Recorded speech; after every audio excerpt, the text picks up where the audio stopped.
And now for something completely different. Forget everything you've been told by others before. Get ready for the real deal, the full story. Real talk about money, markets, life. Now, it's The Real Investment Show with Lance Roberts, presented by RIA Advisors.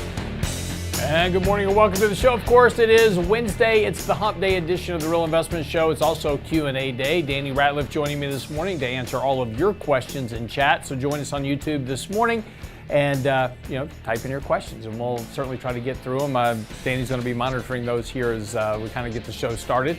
And we'll start putting some of the questions together and we'll get to those here in just a minute. But first, of course, let's kind of talk about what happened in the markets yesterday and kind of what's driving the markets. Again, it's been a very quiet start to the new year. Not a lot going on right now, but we had a lot of lead up into the end of the year kind of Santa Claus rally, which failed. Santa Claus did not visit Wall Street, and that is the third year in a row. That has never happened before. But what does that mean for the markets? That's the big question. Well, historically speaking, when that hasn't happened, when Santa Claus has failed to visit Broadwell, the first couple of months of January, February tend to be pretty sloppy trading. And again, the markets kind of rally a bit, they sell off, they rally, sell off a bit. You get a lot bit more volatility. Now, end of the year returns typically tend to be okay, but the first quarter tends to be a bit more sloppy. And so is that going to be the case this year? Who knows? That's just the way it's normally been in the past, that normally the month of following a failed Santa rally, the month of January and February tend to be fairly weak. We'll see what happens here. But again, volatility right now, very low in the markets, not a lot of concern. Taking a look at things like options positioning, etc., that remains pretty bullish across the board. Retail investors pretty much kind of into the markets right now. Household asset allocations at all-time highs, valuations near all-time highs. So again, there doesn't seem to be a lot of overall concern for the markets, but again, anything can happen. So we're going to kind of keep a watch out on kind of how things go. But news-wise, economic-wise, we've got an employment report coming up here that'll kind of give us our first indication of what the new year's going to look like in terms of employment. This is going to wrap up December. This employment report will be for the month of December, so we'll see kind of what last year's full kind of employment cycle looks like. Now, again, from an employment basis, the job openings, labor turnover survey, that's been showing some stress in the employment market. Every single employment report over the last 12 months has been revised lower after the fact. So employment's been a lot weaker than expected. And even though the Federal Reserve right now is expecting unemployment to kind of peak out at about a 4.5% unemployment rate, the JOLT survey, as an example, actually points to something closer to 6%. Now, again, that's just historically speaking, when JOLTs are where they are, that's basically where the unemployment rate has been. Will that be the case this year? Don't know. We'll find out. But, concerns about AI and job replacement, those type of things, that may start to feed into some of the employment data. We'll see. But again, it's worth at least paying attention to, because as we've talked about here just recently and through our Outlook for 2026 report that we did, kind of based on valuations, the underlying structure of all this is that earnings are going to be the big driver this year. Can S&P 500 companies generate the rate of earnings growth that's currently expected by Wall Street, which is very, very high, very optimistic, especially in the small cap, mid cap space, where economic dynamics have the most impact on those companies' revenues. And so if employment is slowing, that suggests less demand in the economy. That could impact those earnings. So again, I think the key thing to really watch out for this year is going to be really where earnings grow, and what companies are actually generating earnings growth and where those companies are actually projected to get their earnings growth from. I think that would be kind of a key to watch in terms of the overall market. Now, talking about markets themselves, big question this year is also going to be value over growth. Which one's going to win out this year? Growth has been doing very well, of course, over the last 3 years as technology's really taken the forefront. About 53% of all the return of the S&P 500 last year came from 10 stocks. Now, is that going to be the case again this year? Don't know. But one thing to be kind of watching for is looking for a bit of a rotation back to value. If we do get more sloppiness in the markets this year, if we do get a weaker trading year because of valuations, because of the economy, whatever the reason is, value should start to play a little bit better. So again, value has been picking up here recently. I talked about yesterday on the show that if you take a look at the S&P 500 equal weighted index, that performance gap between the market cap weighted and equal weighted index has now been closing a bit. That may continue into this year. We see a little bit more broader breadth, value over growth. We might see that kind of the bottom half of the S&P 500 start to hold up here a bit better. So it's something just to kind of think about technically, or at least strategically, within your portfolio this year. All right, let's talk about what you need to know before the bell this morning.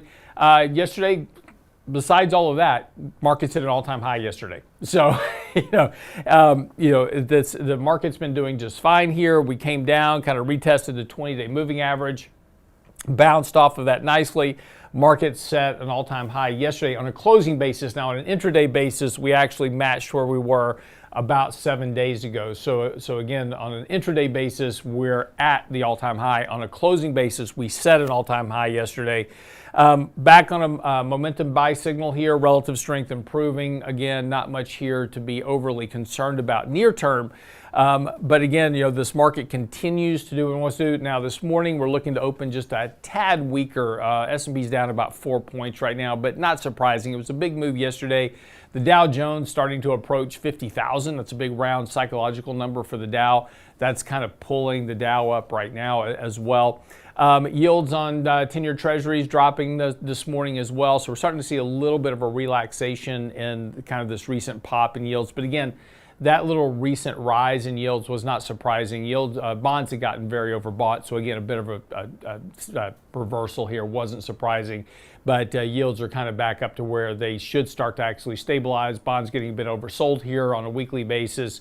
So again, we may start to see a little bit of rotation from equity risk into potential bond safety, at least for a day or two. We'll see what happens. Again, volatility will be a big measure of that. Speaking of volatility, again, not much is happening here. Volatility remains very, very compressed. We had that little spike here back in November as the markets kind of sold off. Since then, volatility's gotten very compressed. We're currently trading around 15 on the VIX. Again, not a lot of concern in the market, but on the other side of that is that when volatility is really, really compressed like it is now, that typically leads to sell-offs in the markets. So again, just from a positioning and risk management perspective, we're in a very complacent market right now. So again, a little bit of risk controls, out of hedge, raise a little bit of cash, maybe take some profits, rebalance positioning. Probably not a bad idea. Doesn't mean the markets are going to crash, may stretch the imagination, but it would not be surprising to see this market correct, 2, 3, 4% over the course of the next month or two. Before we kind of get the next rally in the market. So anyway, that's what you need to know before the bell this morning. We'll come back, pick up with Danny Ratliff, get into Q&A with all of your questions this morning. Be right back.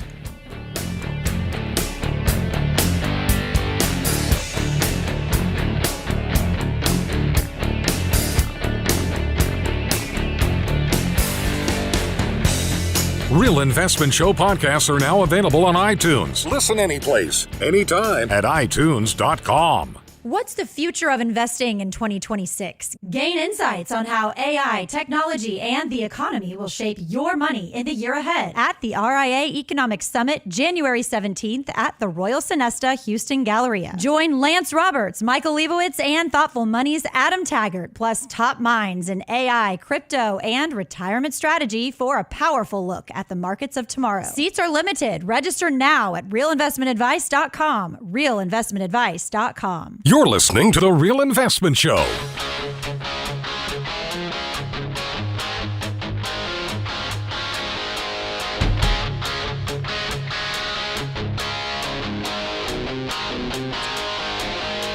right, good morning. Welcome back to The Real Investment Show. It is, of course, Wednesday, which means it's Q&A day. We've already got a lot of good questions here. We'll get to those in 1 second. But before we do that, just let me do our regular morning plug for the Economic Summit coming up.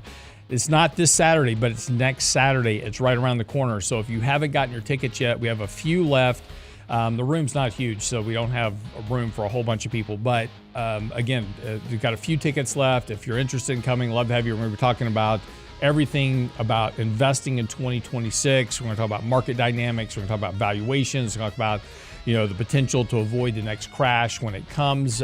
Mike's going to be covering everything from investment grade bonds to interest rates to yield curve control, etc.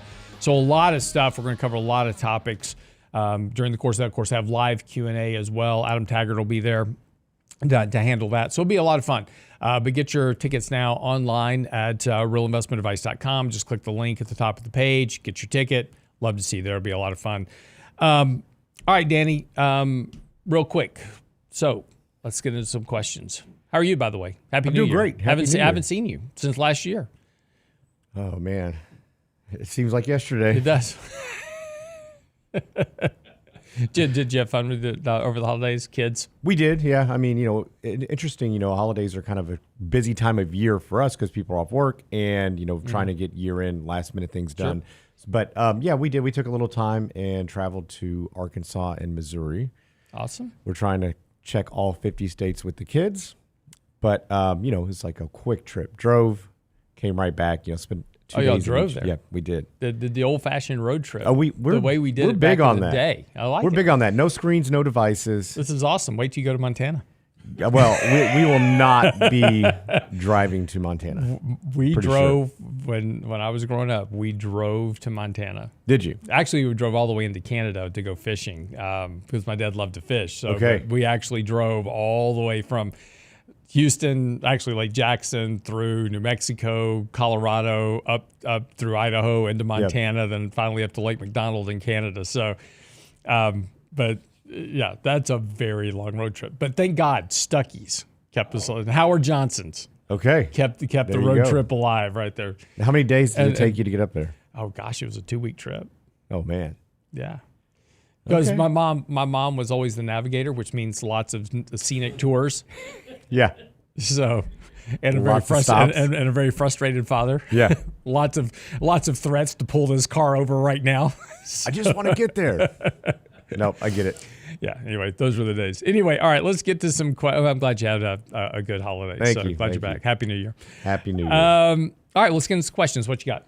So first one is WTI. Obviously, lots of questions around that, especially pertaining to what just happened in Venezuela.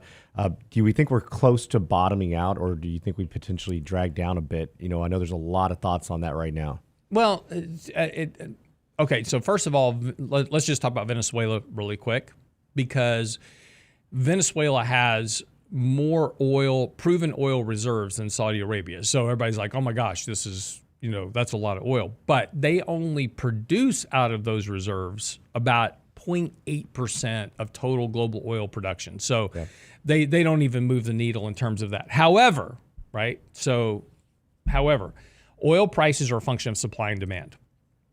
And so the bet you've got to make, so energy companies have been rallying really strongly for the last couple of days on expectations that they're going to be able to go in, help Venezuela start to reconstruct their oil production, get their oil production up, start to generate a lot of wealth for the country. Again, they're very happy now that they've got kind of the future ahead of them that is going to be more prosperous for them.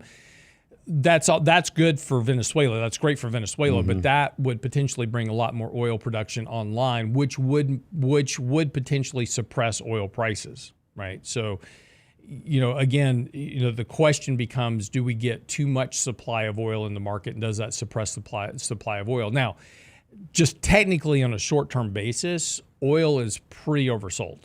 I would not be surprised to see some type of event occur that maybe something in the Middle East, whatever, that potentially gives you a threat of a constriction of oil supplies and you get a pop in oil prices. That would not be. So you get OPEC come out and say, hey, we're going to cut. Yeah, something cut production. Absolutely. And that would give you a pop in oil prices, only because oil prices are very, very oversold. But kind of my running thesis right now, we have, just for clarity's sake, we have some oil positions in our I should say not oil, but energy related positions in our portfolio right now.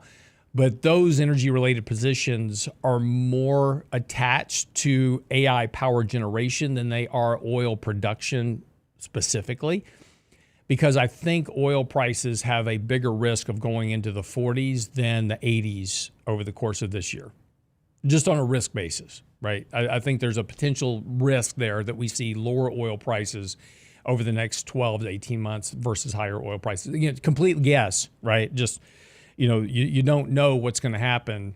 And again, if OPEC came out and said, you know what, we're going to slash oil production, oil prices are going to jump. Yeah.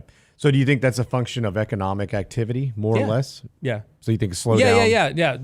Yeah. Oil prices. So oil prices are tied very closely to two things: inflation and economic activity. So if you overlay a chart of oil prices to GDP, you get a pretty decent correlation. Same thing for inflation.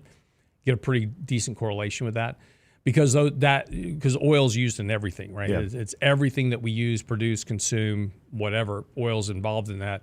So it really is a reflection. If we do get slower economic activity, slower rates of employment, then I think oil prices. And again, if employment slows, less driving, et cetera, so you get lower oil prices. So do you think prices as far as oil stocks are maybe getting out a bit ahead of themselves, considering we don't know exactly what's going to happen?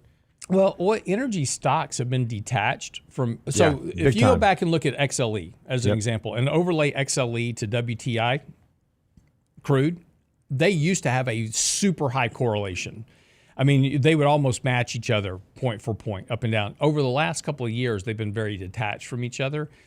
And there's a couple of reasons for that. There's been a lot of speculation in that sector, but that's also kind of a function of market dynamics. So the question is do oil prices eventually go? But oil is the input into their bottom line of earnings, right? So, what's happening with oil is what happens with their revenues. So the question is ultimately, does oil catch up with energy stocks, or does energy stocks catch down with oil? And that's kind of the risk. Yeah, but even then, I mean, I know the market tends to look forward. It's going to take, even the Trump administration said this is going to be 18 months just to even get close to building any infrastructure out. If not longer. Many of these oil and gas companies here in the States have already lost basically any concessions or rights that they once had in Venezuela. So what does that actually look like? Venezuela, like you mentioned, they sit on 17% of the world's oil reserve, yet they only produce a very, very small portion of that. And a big reason is the infrastructure. And in fact, Venezuela became as prosperous as it did once because of the U.S. going in and drilling oil. So it's kind of an interesting dynamic. And I know everybody's waiting to see what happens there. And, obviously with the Monroe Doctrine, all the other things that are occurring right now, I think there's a lot of heads of states that are really reconsidering maybe policy here with the United States here shortly. So who knows how that all plays out. So one more question on this, at what price of WTI is that really good for the producer? Well, so this is kind of the interesting thing, right? With all commodities, whether it's oil or wheat or gold or silver or whatever it is, right? There's a sweet spot in the price of that commodity for production. And, for oil, if you get much below 50, it becomes pretty restrictive for fracking, as an example. Fracking's a little bit more expensive process than traditional oil well drilling. So once you start getting below 50-ish, like you get into the 40s and the 30s, it becomes very tough to make a profitable drill on a fracking basis. Offshore drilling's probably in the 60s. Again, I'm sure we've got some experts in the energy field listening to the show this morning. You can give me a much better number, but probably somewhere in the 60s, it makes sense to go drill an offshore well. It might even be in the 70s now. So, that kind of, but, once you start getting too high, right, like with anything else, you start drilling unprofitable stuff, because you can extract stuff, out of, more risky wells, so to speak. Gets too low, you can't drill at all. So, it's the kind of the best thing economically is that, probably somewhere around the $50, $60 a barrel level is probably a good economic level for the economy. I was just working on this just real quick. I just wanted to show you this as I was just talking about a second ago. This is a chart of XLE versus West Texas Intermediate crude. And you can see that historically going back, I just went back about 5-6 years in this and go back further. It's the same thing. But prior to really 2022, there was a very close correlation between energy stocks, XLE, versus West Texas Intermediate crude. And you can see that since 2022, since we've gotten to this real speculative mood in the markets where we've had just a lot of money coming into the markets, a lot of speculative chase in assets, oil prices have declined, but energy stocks really haven't. And so the problem with that is that the revenue consideration of energy stocks is becoming much more of a problem as oil prices drop. So in other words, energy stocks are becoming historically more expensive versus than they have been in the past because of that drop in revenue that they're getting from the price of per barrel of oil production. And again, this is kind of a new phenomenon. And again, whether or not that this can last is kind of a question. We don't know, how long this can last. But again, there's been periods, and now I just went back 20 years. Here's the same chart going back 20 years. You can see that before, back in kind of 2010, 2011, energy stocks were trading kind of well above where they should be. Oil prices were trading well above where they should be, and energy stocks were rising, and then oil prices collapsed really to catch up with the price of oil of energy stocks. So the question is now, does this happen in reverse? We'll see. Again, it's just kind of an interesting environment, but we'll see what happens. Yeah. So now, obviously, probably a good time to refill the strategic oil reserve. If you can get it cheap enough, yeah. Yeah. Well, I mean, what did President Trump say? 30 to 50 million barrels from them? That's different, though. That's heavy crude. True. Yeah. So. Okay. All right. So some great questions coming in. So another one was a Roth IRA, more of a planning question. At what income level does a Roth IRA not have its tax advantage? And I can make an argument for a lot of different routes here. And I think the big thing here is that it's really going to be contingent on a handful of situations. Number one, the hypothetical of we don't know where taxes are going. And unfortunately, the government continues to spend money. And at some point, the only source of revenue is you. So you're going to be on the hook at some point, potentially for higher taxes. Now, it may not be that they're raising tax brackets. It may be more means testing, kind of like what they do on IRMA for Medicare, that premium surcharge. It could be a couple of other way or back pocket taxes that they could come for you. But the Roth IRA, there are some advantages. And so you've got to think about it in a handful of different ways. So number one, yes, what tax bracket are you in today? At what are you going to be taxed? And what is your age that may potentially put you over that IRMA? Because remember, they are doing a 2-year look back for Medicare. So if you're older, you may want to consider up to 63. Then we've got to get a little bit more fine tuning it, but also at what tax bracket are you at currently? Now, another consideration is going to be is where are the rest of your assets? Had a conversation yesterday with somebody. They have done very well, but the majority of their assets are outside of a 401k IRA. And so they're a high income earner. They're bang for their buck because they have a lot of other assets that they're going to be pulling from. They didn't have much in that 401k or IRA as a business owner. It's more tax advantageous for them to put those funds into a traditional IRA. Now, I can make that argument the opposite direction if we flip-flopped where funds are. So we need to think about it from a distribution perspective. So as we're accumulating assets, we're going to be on the hook at some point for taxes. So love the Roth, no income taxes on any distributions or capital gains / interest dividends. So big advantage. Another great way to look at this is what are you looking from a legacy perspective? If you have children or you're charitably inclined, you want to leave assets, what is the best way? Secure Act 2.0 has changed things quite a bit in the sense that they are now requiring non-spousal beneficiaries to take funds out within a 10-year time frame.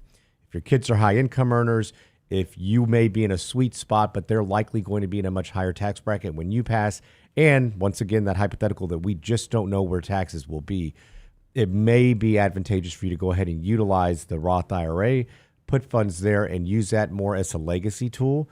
And then we start thinking about, from an investment perspective, how do you invest those funds if you're not going to be as inclined to pull from them as soon? Because remember, there's a 5-year seasoning rule. Then we may be able to make a pretty good case for that Roth IRA. The best thing, you guys hear me say this often, do a financial plan. It's not a one-size-fits-all. I think it's going to be something that we're going to have, somebody's going to have to take a look at to really give you an educated answer. But those are just kind of some of the things off the top of my head. So another good question, Lance. Like, so where do you go to look for capital flows? Like where money is going right now. We've talked about this in the past, but when we're looking at the flow of assets, and obviously you can look at sector rotation, you can look at a handful of different ways. What's the best way for somebody to gauge that? Well, you need a tool for that. And that tool is provided at SimpleVisor.com, by the way. But again, you just got to look at where momentum is occurring within the markets and when that's changing. So again, we were talking about asset flows, right? You're discussing where are people putting money to today? And so one of the things that we track in SimpleVisor is looking at individual sectors, then also factors of the markets, and saying, okay, where what factors or what sectors have been getting the most traction. And so again, you can watch this rotation. It's like if you've ever seen like a swarm of birds flying around, how they fly in big flocks and then they'll like shift all together in one direction or another. The markets work very much like that. There's a rotation to the markets. And so when things get overbought, they tend to start to weaken. And then from weakening, they get into oversold, and then they start to strengthen again to move back into overbought. So there's a cycle to the markets. And so when things get really overbought or extended, that's when you want to start thinking about taking profits and rebalancing into more other areas of the markets that have been underperforming or weak, because they will soon start to improve. And this is always a function of market dynamics over time. So kind of just a really easy way to do this is look at what sectors are performing the best on a short period of time, month, 2 months, 3 months, pick a time frame. And the sectors that are performing the strongest and the most overbought in those areas, take some money out of that and start looking to rotate into areas that have been underperforming as of late, because those will start to perform better when the market rotates. And again, these rotations used to occur on an annual basis, right? The very long-term kind of moves. Now these rotations are occurring within months. We're seeing rotations from tech to defense and defense back to tech, all 3 or 4 times last year alone. So it's becoming days, much more weeks, active. much more quickly. Yep. I do want to go right back to that Roth real quick, because there's a couple great comments in the chat. So if you're not on YouTube, go to Real Investment Advice there and go subscribe. But some great questions. So actually, Rob just mentioned, he said he stopped converting to Roth because he's in 9.3% tax bracket and will not retire there. I'm assuming California, because he said Taxifornia, which if you're not going to retire there, perfect, right? If you're in a state with high income taxes, state income taxes, and you are a high income earner, it is not typically as advantageous to go ahead and convert the Roth there, especially if you're going to retire somewhere else. The other thing that I missed was the RMD aspect of it. So required minimum distributions. Right now, if you must take money out of your traditional IRA or 401k if you're no longer working at age 73. In 2033, that number is going to go to 75. So Uncle Sam's going to dictate how much money you must take out, which can impact taxes in other ways. So if you have some bandwidth between here and there, then it could be really useful to convert. Or if you're putting funds aside, depending on what state you're in, it certainly can be beneficial to go ahead and move those funds to Roth. But other considerations that you certainly would need to think about. Lance, what do you think about the divergence between unemployment and GDP? At what point does that really start to impact the way on the economy and the market? That's a good question. You should have seen that already occurring. Yeah. You haven't. We've had some exceptional GDP numbers because of things like imports versus exports. We saw a lot of front running earlier this year. We had a weak first quarter GDP number that was solely a function of imports versus exports. Everybody was importing a bunch of stuff to get ahead of potential tariffs, and so that led to a weak GDP number because of the impact of net exports, which is a factor of the GDP calculation. Then in the second quarter, we saw a big reversal of that. GDP surged because of that reversal. It's like, oh, tariffs aren't such a big thing after all. So we saw a big surge in GDP because the net exports number reversed very sharply. So, we've had a lot of anomalies that I think work themselves out of the system. And this has been something occurring over the last 3 years in particular because of all that stimulus money that we put into the economy. That's working its way out. So I think that probably over the course of this year and next year, we see the rate of GDP growth start to slow. Yeah. To more align with what's going on economically. Well, and it's always interesting when you look at the consumer and the resilience in spite of, what we're beginning to see as slowdowns in numbers and job hiring. Consumers are always really resilient. They are. They will find money in the strangest of places. And then now we make it even easier with buy now, pay later programs and all this other stuff. Yeah. There's easy access to capital for them to continue to spend above their means. And this is why they say never count the consumer out, is that even when you look at declining wage rates, the rate of wage growth has been declining for like 3 years now in a row. Savings rates are falling back to very low levels.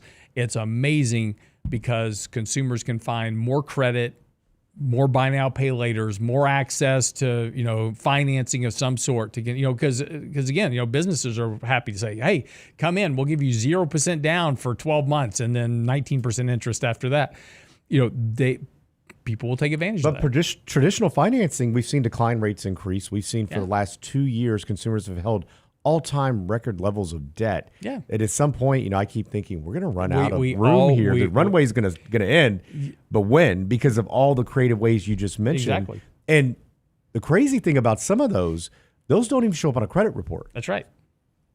So we could be way worse off than we think at some point. Buy now, pay later is a black box. We have no idea how much money is sitting out there in buy now, pay later. So, but again, it's the thing that gets investors that are lean towards the bearish side. It's like, oh man, the retail, people are about to run out of money. The economy is going to crash. That has been a failed call for decades because people figure out how to find access to money. It's crazy, but they can do it. Yeah. Nope, absolutely.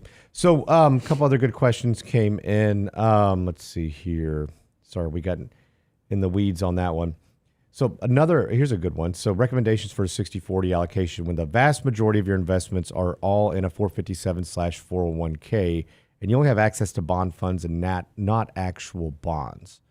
And I think one of the big things when we talk about bonds is obviously we like both. And I think that they can both be used in different manners. Bond ETFs, we probably like a little bit more than bond mutual funds, just in the sense that prices are cheaper. We know exactly what we own, unless you're paying for a really good manager that is, maybe in a specific niche. That can be really beneficial in that aspect. But the actual bond is nice because we know exactly what your coupon's going to be in a declining rate environment. It's really nice to have that locked in. And we know the exact duration, whereas in the bond funds, those go on in perpetuity. So you need to be careful. Number one, understanding what type of bond funds that you have access to. What is the risk profile of that?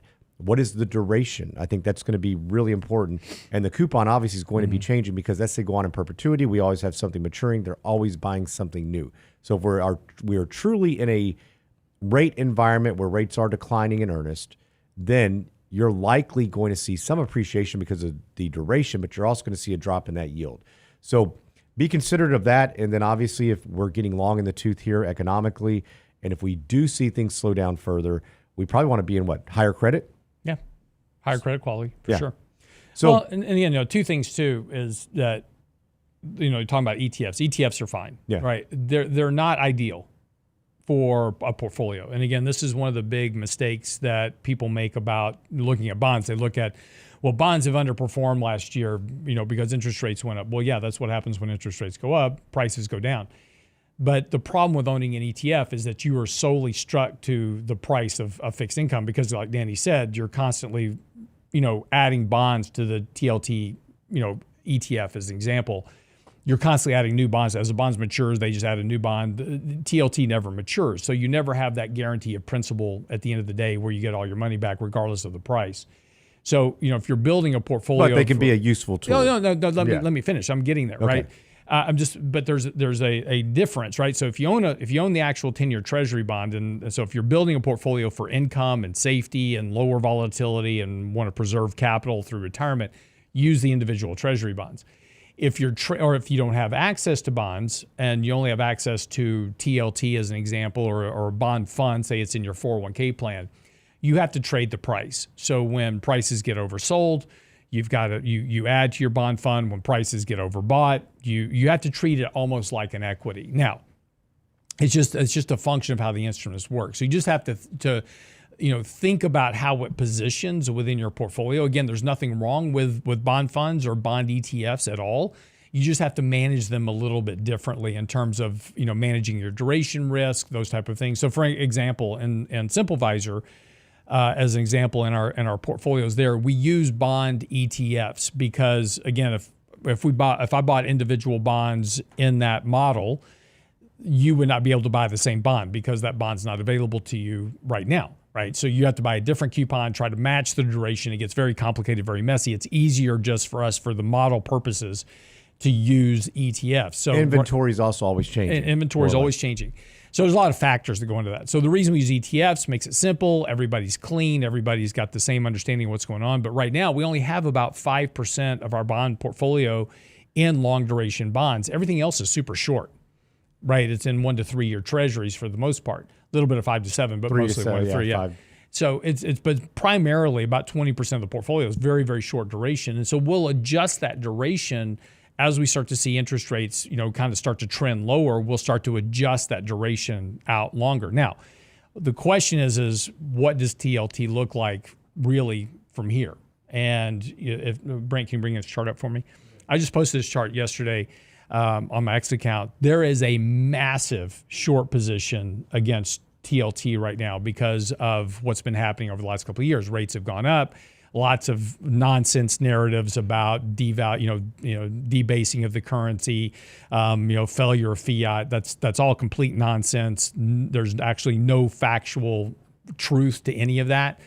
But because interest rates have been rising and bond prices have been trading lower, hedge funds have been piling into short positions to basically arbitrage their book. They're long bonds, and so how do I arbitrage my long bond position? I hedge it with a short.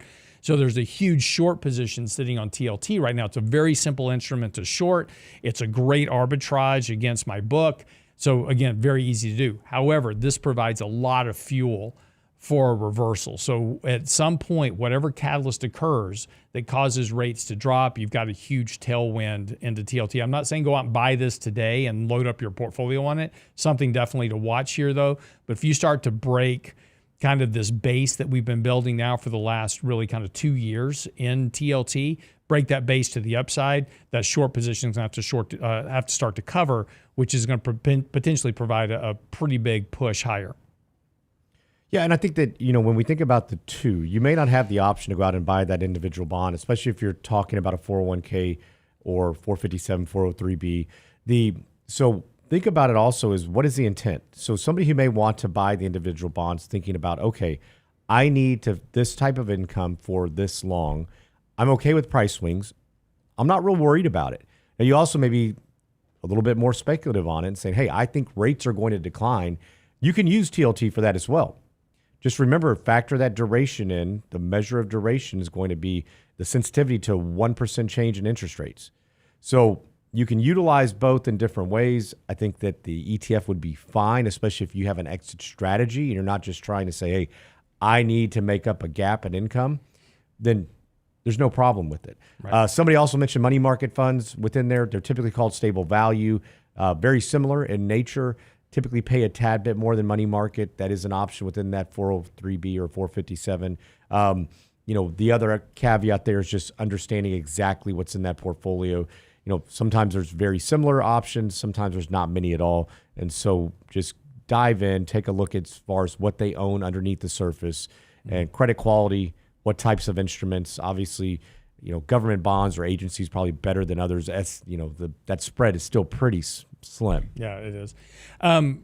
Just a comment in here about a new factor portfolio that we just launched. That's true.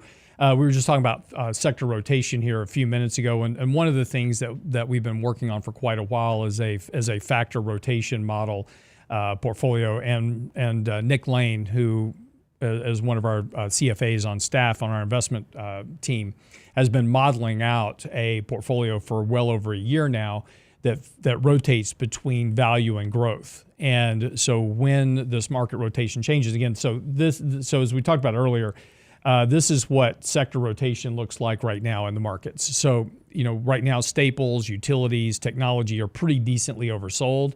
And you've got things like materials, transportation, industrials, financials, very overbought. So eventually what will happen is these will rotate. What's in the lead will fall to the bottom, and what's in the bottom will rise to the top. That's just the way markets work over time. And that's the way this factor rotation model works as well. If we take a look at factors as a function, so factors are things like, if you don't understand what a factor is something like growth, value, small cap, mid cap, large cap. Those are factors within the market. So when you think about the market as a whole, you can think about these factors. And so right now we've got this kind of skew to the upside. Things like developed markets, emerging markets, those are well skewed to the upside. Very, very extremely overbought. And on the downside, on kind of this oversold, you've got low beta, mega cap growth. Right. Mega cap's been underperforming for the last 3 months. Has now gotten decently oversold here. S&P 500 growth has been decently oversold. So those are back down here in kind of those lower quadrants. So what this kind of factor rotation model looks like is that it looks at value versus growth and then rotates between those two. So when something gets extremely overbought as a function of growth, as an example, then the portfolio starts to rotate towards value. And again, we just recently launched this. We actually, this is a live model. It actually has capital invested in it. It's not a quote unquote model. It's actually a live portfolio. But this is running on that factor rotation. It owns individual stocks. So you have holdings that range from JP Morgan to Google to Palantir to Netflix to Micron, Raytheon, Home Depot. So there's value and growth in that. And then the model rotates between those stocks within the portfolio. So we're going to be tracking this and see how it goes. It's we just launched this on January the 1st. So it's had a whole 2 days of trading, I think, right now. But again, it's something we just introduced yesterday on SimpleVisor. So, Lance, let's discuss diversification versus non-correlation. Sure. So building a portfolio, we want non-correlated assets, which most of, I guess, Wall Street would consider to be diversified. Mm-hmm. And maybe you don't always want to be as diversified as normal. Going back to your RSP versus SPY type of conversation. When we're thinking about that, how are you looking at the correlation of assets, especially in an environment like this when we're seeing things move much quicker, and that kind of actually goes back into your factor rotation, sector rotation? It's the whole, that's a difficult question to answer. I agree. But again, ask me again. What's the question? So, looking at building out a portfolio. And so one thing was, should we start calling it non-correlated versus diversified? And I think, in fact, if you are diversified, it should be non-correlated, but with the correlation of many assets. Yeah, you're not how really would you diversified. build that? Yeah. Yeah, that's okay. So I thought I understood you. I just wanted to make sure. That's the problem now, is that you have so many assets that are correlated to each other. Gold's gone up, stocks have gone up, everything, Bitcoin's gone up, and we're talking about over the last 3 years, right? Yeah. So things have all kind of matured at the same time and all gone up. So you may own one of the big mistakes that investors make is they assume that because they own small cap, mid cap, large cap, international gold and bonds, that they're diversified. The problem is that you're not, because a lot of those assets are trading on a highly correlated basis. In other words, they all go up together and they all go down together. So a truly diversified portfolio, and this goes back to Harry Markowitz, 1979, kind of theory, is that what you want is an asset that is not performing well, and your portfolio is like, well, why do I own that? Because the reason you own that is that when the assets that are performing well stop, which they will, then that money will rotate into the assets that have been underperforming. But again, as what we've been trained, in particularly the last 5 years, and we talked a little bit about this yesterday with John Penn, this financial nihilism type view, which is that there's just take risk in the market. There's no bad outcome from that. Is that we no longer want to keep those assets. that are underperforming right now. It's like, oh, that's not working. I'm going to get rid of it. I'm going to buy more of this stuff that's working, and I'm going to chase the markets. The problem with that is that, A, you're no longer diversified. You're now concentrated in terms of the risk profile of your portfolio, which becomes very dangerous when the market does crack. Yeah, no, I agree. So right now, obviously, a little bit of a conversation around metals. Mm-hmm. Would you begin to flip silver into gold at this point if you wanted to stay in metals? I would actually be looking at other metals. Okay. Because there's, nickel has just started moving now. And this is what happens in the metals markets, right?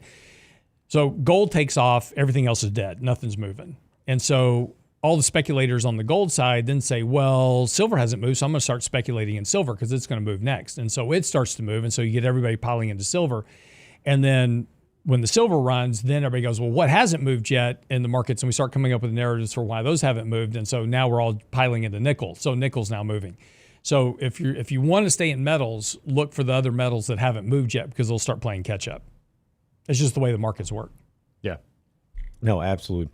So another question. I own a small business in an S Corp and make SEP contributions each year to the max. Should I consider converting and doing a backdoor Roth? So converting and a backdoor Roth are two separate things. Converting is literally just moving funds out of the traditional IRA or SEP for this matter and into a Roth, paying income taxes on it when you do so. So could you do a Roth SEP IRA instead? You could. And you're just going to forfeit the deduction on what you're contributing now. Would really be the same thing as you doing a conversion. Now, the backdoor Roth, here's the caveat that a lot of people miss, is that, yes, you can put funds into a traditional IRA and then do not take a deduction. Typically, if somebody's using a backdoor Roth, they have a non-deductible contribution that they make.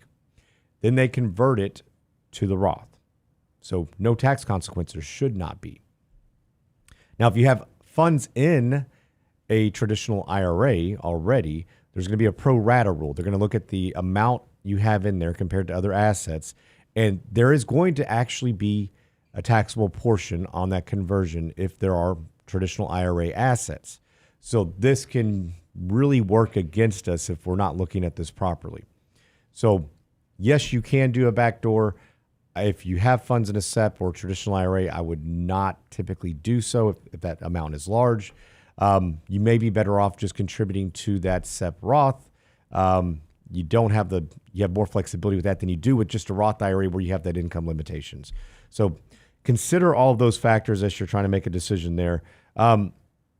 This is always a question we get often, Lance. Mm-hmm. What is your recommendation of asset allocation for folks in their 70s?